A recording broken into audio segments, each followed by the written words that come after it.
There. Here is to you an invitation. It is for you a celebration. This is your day. Christ Temple welcomes you. There's no mistake. You are supposed to be here. And yes, He knows all you are going through. So He's prepared. Christ Temple just for you. This is the place we lift up Jesus. This is the place we share our love. This is the place we learn to live. Christ Temple welcomes you. This is the place we lift up Jesus. This is the place we share our love. This is the place we learn to live. Christ Temple welcomes you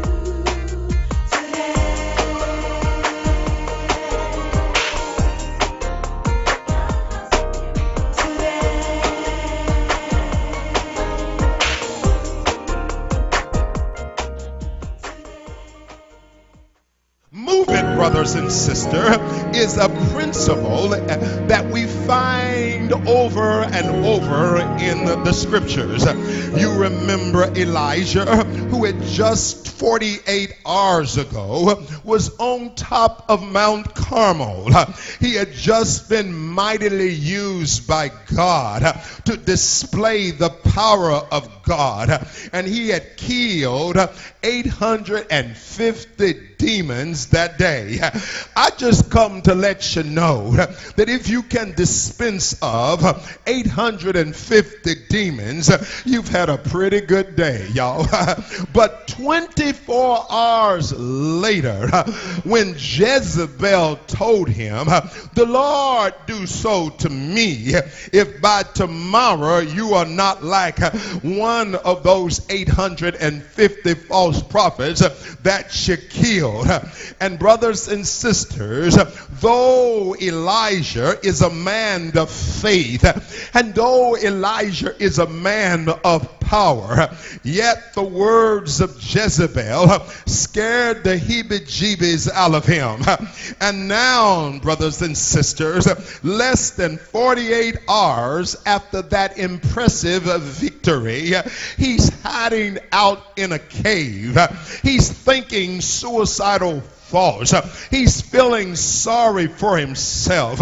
And God said to Elijah, "What are you doing here? You got to move from this place. Yesterday you was on Mount Carmel and God was helping you to destroy your enemy. But today you got to fight your enemy. I ain't going to come down every day by fire. I ain't going to come down and lick up the water and kill all your enemies. There are some days that you're going to have to do something for yourself." Come on, somebody. What are you doing there in this valley when yesterday you was on top of the mountain? You touch your neighbor and say, "You got to move." Say it again, say, "You got to move."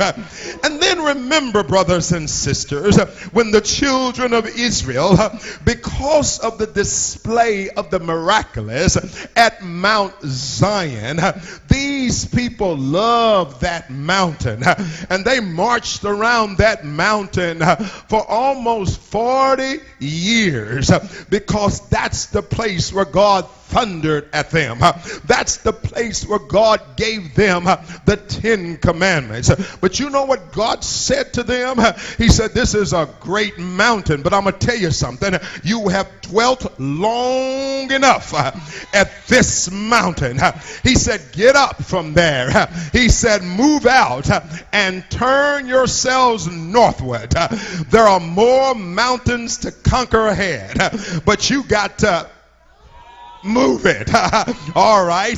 And now, brothers and sisters, in our anchor text, 4 men disenfranchised from their people, marginalized by their adverse circumstances. They have a physical condition and a visual malady called leprosy. Everybody say leprosy.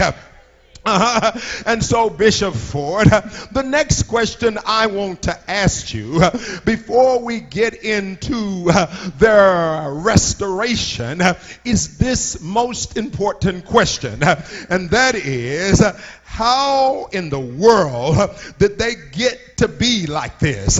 How did they get like this leprosy? Bishop, how did it happen? My response to you is, who cares? How relevant is that right now? The precipitating factors and the pointing of fingers and the chance of serves him right and serves her right, really it has no place here. Not right now, brothers and sisters. When you almost ready to die and perish, who cares how you got here? Well, I don't know if I'm gonna get help. Y'all ain't gonna say nothing. Listen, you know what they used to tell me when I came into the church? They used to tell me that every time I was said I was getting the flu, I could feel the body symptoms of the flu: nausea, headache, and sore throat and snot and all that. They would say, you don't have the flu. All you got to say, Brother Ford, is that I don't have it. You don't have it. I said, fool, I know I got it. I can see it in my hands. What I want to know is, how do I get rid of it? That ain't apropos when I'm in trouble, how I got there. I just want to know how I'm going to get out of this thing. I feel the presence of God. And so the Bible tells us that these guys were in a life-threatening situation, which was articulated by the spokesman of the group. They are at wit's end, and they are facing a deadly dilemma. They are facing a damned if you do and damned if you don't situation. They said, if we go into the city, the famine is in the city, and if there's any food stuff in the city, they ain't gonna share their food with us, for after all, we're lepers. We're the people that have to scream out, unclean, unclean, unclean, before we get within 10 feet of somebody. They ain't gonna give us no food. And so they looked ahead. They said, if we go for it, the Syrians who have besieged the city and who are camped just a few miles away, once they see us and recognize us as Jew boys, they will kill us. And brothers and sisters, might I make this editorial note in passing, because I believe it's apropos and applicable to your overwhelming situation. Anytime God's people face an overwhelming situation, I think that it is a bad thing when the distressed and the oppressed people of God believe that they have a better chance in the world than they do with the people of God inside the city gates. Come on, y'all ain't saying nothing. They said, I'd rather go forward to the enemy of the Lord and find some compassion before them than I would in the church. That's a bad thing, y'all. That's a bad thing. But that's the reality of the situation in which they were facing. And so they, with minimal options, one leper encouraged the other lepers and said, why sit we here until we die? They said, let's move it. If we stay here, we're gonna die. If we ever get inside the city, we're gonna die. Chances are the Syrians are gonna kill us. But you know what? If I'm going down, I'm going down with a fight, baby. I'm gonna fight. I'm gonna get up from here and I'm gonna move it. Come on, somebody. Yes, brothers and sisters. And you know what happened when they decided to move inside of their impossible situation, their impossible situation became a house of miracles. Come on, somebody. Yeah, they begin to move out with God. It's just 4 lepers. It's just 4 lepers, and it's an entire encampment of trained soldiers who are waiting for the people to starve to death before they come and take their abutments and knock the doors down and kill the children of Israel. But these guys said, we're going to move from here. Our situation is overwhelming. Our situation is not going to become a permanent destination. And so they begin to move out. And God took, hadn't even been made yet, y'all, a microphone and an amplification system and 600 watts of amplification. It hadn't been even made yet, but God knew about it in the future and put it down at their feet. And so every time they made a step, it sounded like 500 people were making a step. Come on, somebody. Every time you get up from this place and move your body, something gonna happen. God is gonna bless you. The Syrian army said they must have hired a mercenary army to help them. And the Syrian army said, we got to get out of Dodge. And so the Syrian army left everything that they had, their money, their food, their clothes. They left everything, all because they decided to get up and move it. I come to tell Christ Temple that when you move it, in spite of your obstacles and the weight that you have to move. Some of us have more weight to move than others. I mean that literally and figuratively.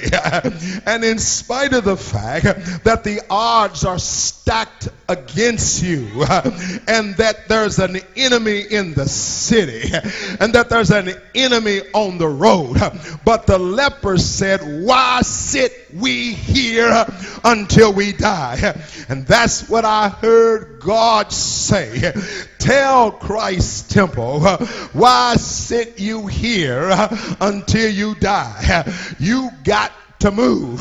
Tell your neighbor, move it. Come on, say it again. Say, move it. Come on, say it one more time. Say, move it. I want you to know that a journey of 1,000 miles begins with just one step. Can I get a witness, somebody? And so, from a health vantage point, I prophesy to you today that if you move it, if you move your body, your mind, your finances will be transformed in the process. Oh, come on, Bishop Ford. Isn't that stretching the scriptures a bit? No, I don't think so. Look at the text. They were not just lepers. They were 4 poor lepers. But when they decided to move it, they not only found sustenance, but their financial portfolio was transformed tremendously overnight. Stuff can change just like that. When you get up and start moving out in God, things can change overnight. Tell your neighbor, my situation's getting ready to change. Say, God's getting ready to turn it around right now. He's clap your hands and give God praise up in here.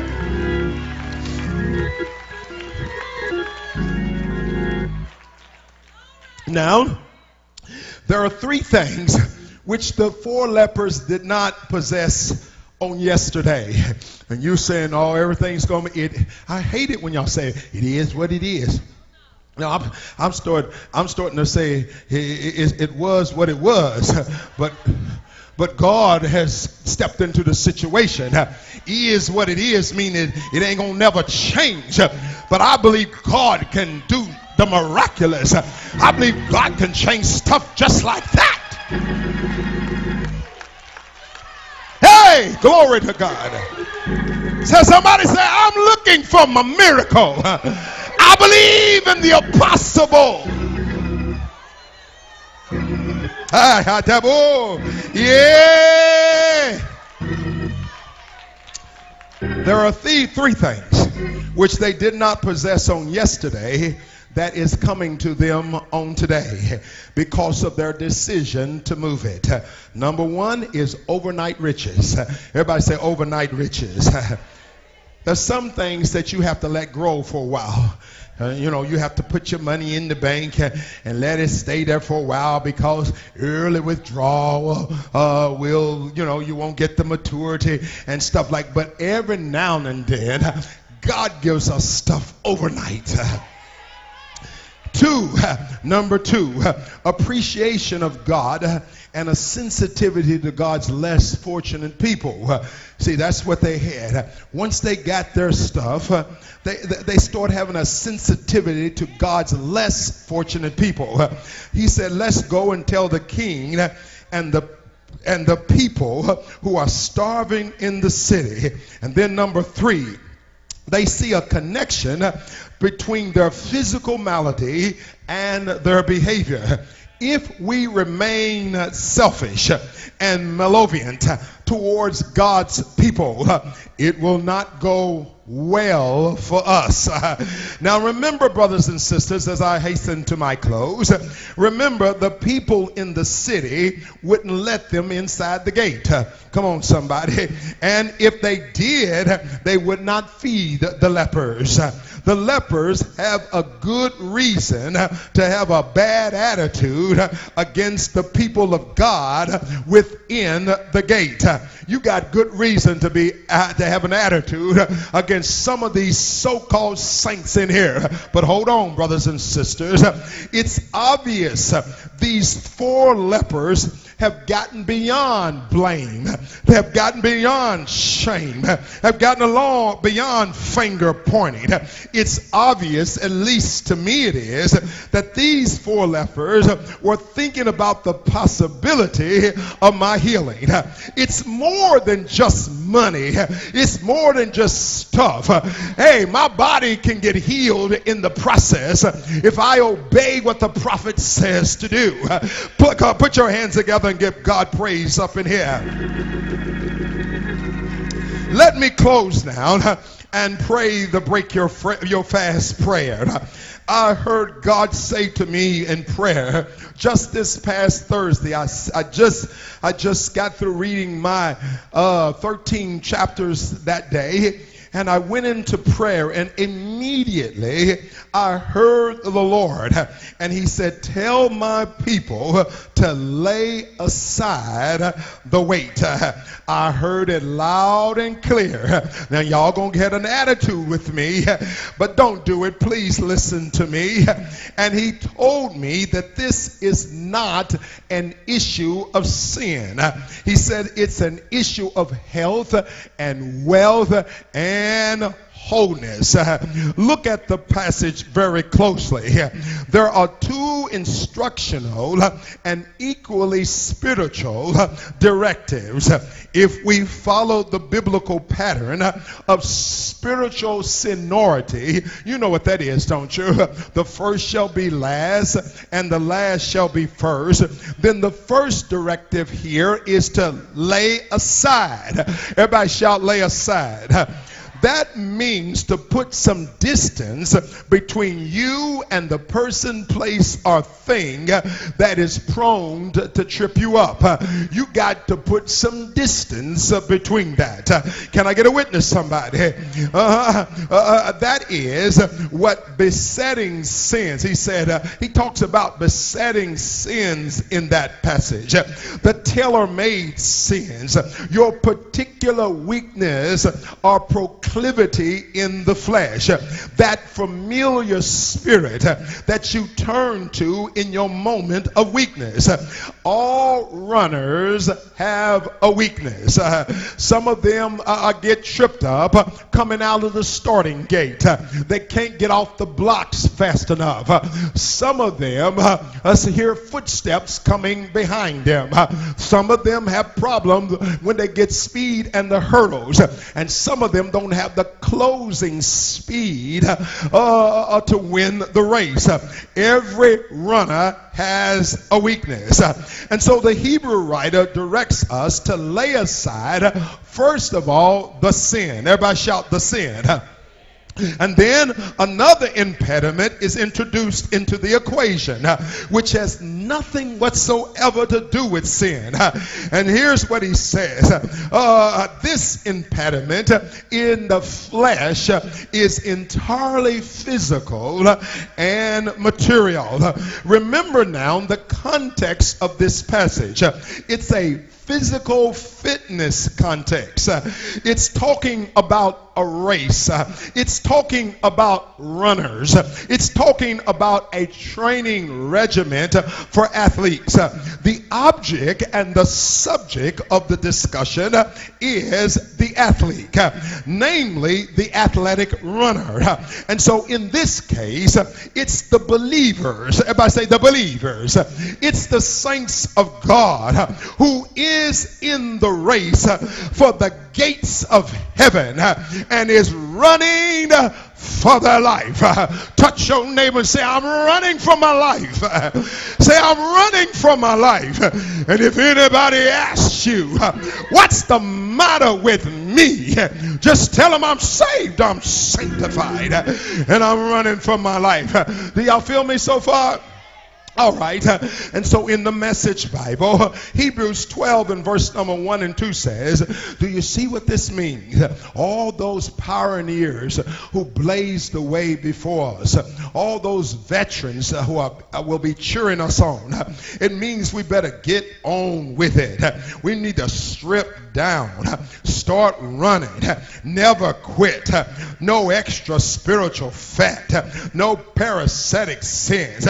Keep your eyes on the prize. Keep your eyes on Jesus, who both began and finished this race that we're in.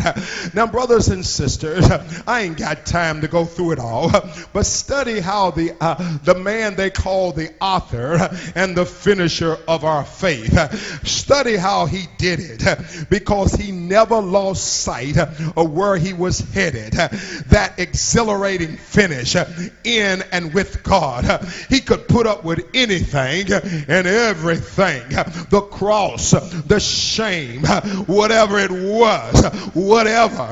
And now that he's there in that place of honor, right beside God, when you find yourself getting slothful in your faith, come on, go over this story again and again, item by item, that long litany, come on somebody, of hostilities toward Jesus that he had to plow through in order to capture your salvation. That'll give you a shot of adrenaline in your sanctified soul.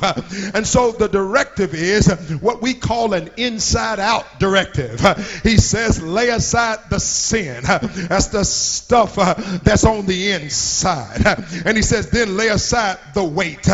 Both of those impostures, sin and weights, combine together sometimes to impede our running, to ensnare us in sin, and to keep us from finishing the race. Tell somebody, I got to finish this race.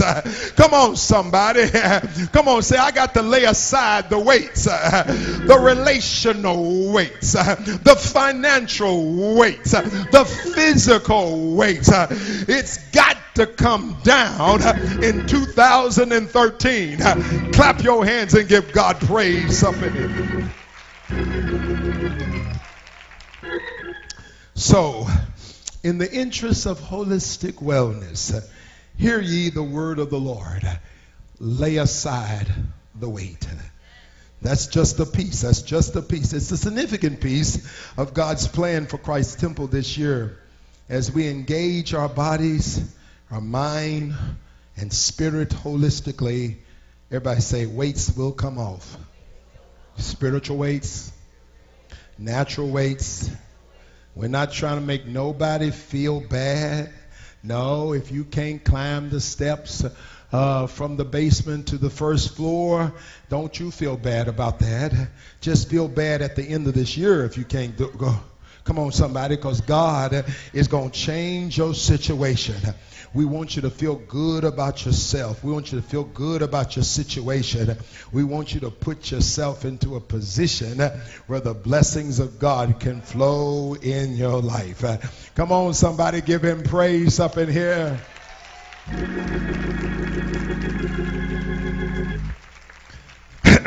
More marriages when the weight comes off. I promise you, I just promise right now. It's a fact. Weights are killing our people, right? Too much weight can take a toll on the body. I don't know if any of y'all remember that fight back a long time ago. They called it the Thriller in Manila. They said there was a guy named Smoking Joe Frazier, and he was fighting a guy from Louisville, Kentucky called Muhammad Ali. And in the earlier rounds, Joe was winning. Yes, he was. After the second round, he called the referee over there, and he said to him, Ali is leaning on me. And I thought to myself, well, so what? He's leaning on. No, he's not hitting me. He just gets me in the clutches and takes the weight of his 230 pounds. At that time, he started to blossom a little bit, and he laid on me. And he said, you got to get him off of me. That's what he's telling the referee. He complained second, third, fourth round because he was winning the fight. But later on in the fight, around the 6th or 7th round, he reported that he felt he couldn't raise his arm anymore. Come on, somebody.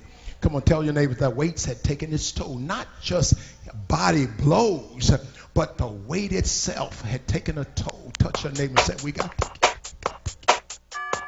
Here is to you, an invitation, it is for you.